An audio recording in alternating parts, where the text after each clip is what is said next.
ಮೊನ್ನೆ ಸಭಾಧ್ಯಕ್ಷರ ಮೊನ್ನೆ ಅಶ್ವಥ್ ನಾರಾಯಣ್ ಸಾಹೇಬ್ರು ಹೇಳ್ತಾ ಇದ್ರು, ಅವ್ರು ಸೀನಿಯರ್ ಮೋಸ್ಟ್ MLA, ಅವ್ರು ಹೇಳ್ತಾ ಇದ್ರು ನಾನು ಜೂನಿಯರ್ ಆಗಿ ಗೊಂದಲ ಸೃಷ್ಟಿ ಮಾಡ್ತಾ ಇದ್ದೀನಿ ಅಂತ.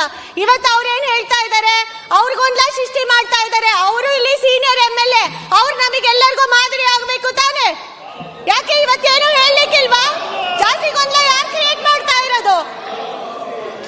Very good. ಎಲ್ಲರೂ ಟೇಬಲ್ ಎಲ್ಲರೂ ಟೇಬಲ್ ಪರವಾಗಿ ಥ್ಯಾಂಕ್ ಯು. ಈಗ ಮಾನ್ಯ ಅಧ್ಯಕ್ಷರೇ, ನಾನು ಯಾಕೆ ಹೇಳಿದೆ ಅಂತಂದ್ರೆ ವಸತಿ ಯೋಜನೆ ಪ್ರಸ್ತಾಪ ಮಾಡಿದೆ ಅಂತಂದ್ರೆ ಬಹಳ ವರ್ಷಗಳಿಂದ ಅವರು ಬಡವರಿಗೆ ಕೊಡ್ತಕ್ಕಂಥದ್ದು ಮನೆಗಳು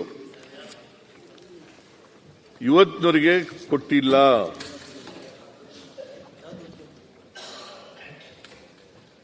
ಹೆಚ್ಚು ಮಾಡಕ್ ಹೋಗಿಲ್ಲ.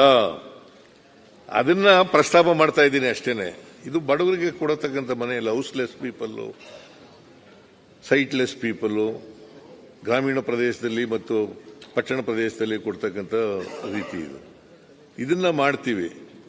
ಇದನ್ನ ಮಾಡಿದಿರೋದು ಹೆಚ್ಚು ಮಾಡಕ್ ಹೋಗ್ಲಿಲ್ಲ. ನಾನು ಇನ್ನೂ ಅನೇಕ ವಿಚಾರಗಳನ್ನ ಹೌಸಿಂಗ್ ಬಗ್ಗೆ ಹೇಳಬೇಕು ಹೋಗಬೇಕಾಗಿತ್ತು. ನಾನು ಮೊಟಕು ಮಾಡ್ತಾ ಇದ್ದೀನಿ ಅದನ್ನ. ಮಾನ್ಯ ಅಧ್ಯಕ್ಷರೇ, 5 ಲಕ್ಷ ಕೋಟಿ ನಾವು ಈ ವರ್ಷ ಅಂದ್ರೆ ಮುಂದಿನ ವರ್ಷ 25-26ಕ್ಕೆ ಆರ್ಥಿಕ ವರ್ಷದಲ್ಲಿ 5 ಲಕ್ಷ ಕೋಟಿ ಕರ್ನಾಟಕದಿಂದ ತೆರಿಗೆ ಕೊಡ್ತಾ ಇದ್ದೀವಿ. ತೆರಿಗೆ ಕೊಡ್ತಾ ಇದ್ದೀವಿ. ನಮ್ಗೆ ಎಷ್ಟು ಗೊತ್ತಾ ಬರೋದು? 51,000 ಕೋಟಿ.